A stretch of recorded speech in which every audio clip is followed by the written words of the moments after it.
country that help all these folks all over the fruited plain with energy, I represent them. This week alone, we've had 86 people call, say, vote for this bill. We've had 1,578 people in my district call and say, vote no against this bill. Almost 20 times. I'm an advocate for those people in Southeast Texas. They believe, as I believe, we're going to close America's energy with this bill. The CBO and the EPA says there's not going to be much difference in the climate if we pass this deal. Bummer. It's not even going to work. And it's more important to realize this bill is about control. Government control of our lives, our businesses, and everything we do. Washington, D.C. is going to dictate how we live and how we shall live and how our businesses will live. And it's all bad because D.C. is in control and not the people. This is a bad bill. Vote no. Thank you, gentlemen. Earlier today, I voiced my strong objections to this bill. I voted against the rule to permit this bill because of its rejection of some amendments that I thought were important to improve the legislation. For 3 reasons, I'm voting for final passage. First, I've been listening to the debate. Not so much those who support a bill that I'm not all that enthusiastic about, but listening to the Flat Earth Society, the climate denials, some of the most inane arguments that I have heard against refusing to act on this vital national security challenge. Second, I believe there's still some hope to make improvements to this bill once it gets out of the House. Better to have a seat at the table to try to influence the change that is needed in this legislation. And third, I'm convinced that unless we act today, the Senate will not act, and unless we act in this Congress, we will not get the international agreements we need to address this serious challenge. I'm voting yes in the hopes that we will have a better bill and we will have the international accord that we so desperately need to deal with this critical matter. I yield back. Gentleman's time is gentleman from Georgia. Unanimous consent request. I won't state his request. Madam Speaker, it's been estimated with great accuracy that between 2.3 million and 2.7 million jobs will be lost each year with this bill. I would ask unanimous consent that the House rise for a moment of silence to recognize those who will lose their jobs because of this bill. The gentleman from California reserves the right to object.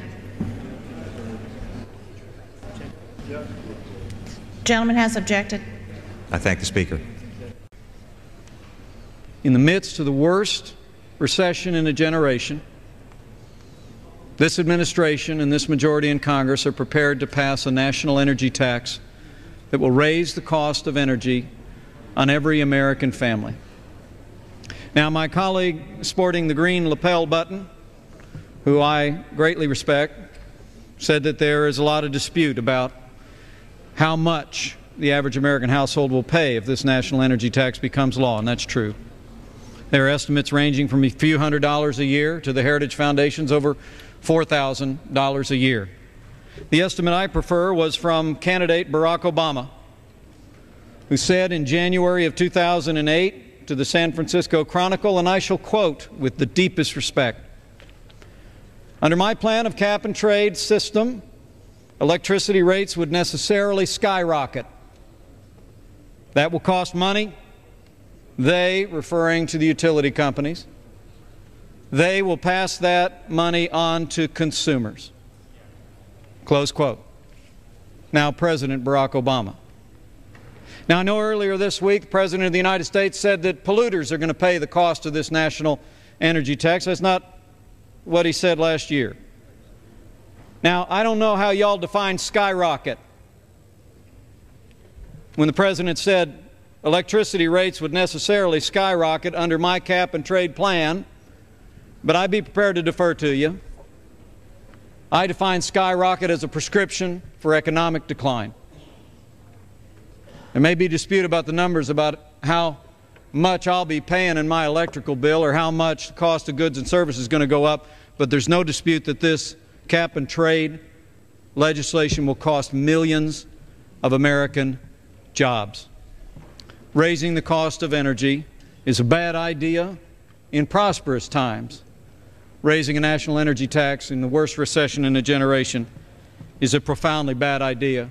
But for anyone looking in, Madam Speaker, let me say we are in the minority, as we have been reminded with some firmness in this debate. on occasion today. We don't have the vote to stop this bill, but you do. If you oppose a national energy tax, call your congressman right now. If you think we can do better to serve the interests of the American people and achieve energy independence within all of the above strategy, call your congressman right now. Alexander Hamilton said it best. Here, sir, the people govern. We can stop this bill. We can do better, and so we must. Gentleman's time has expired.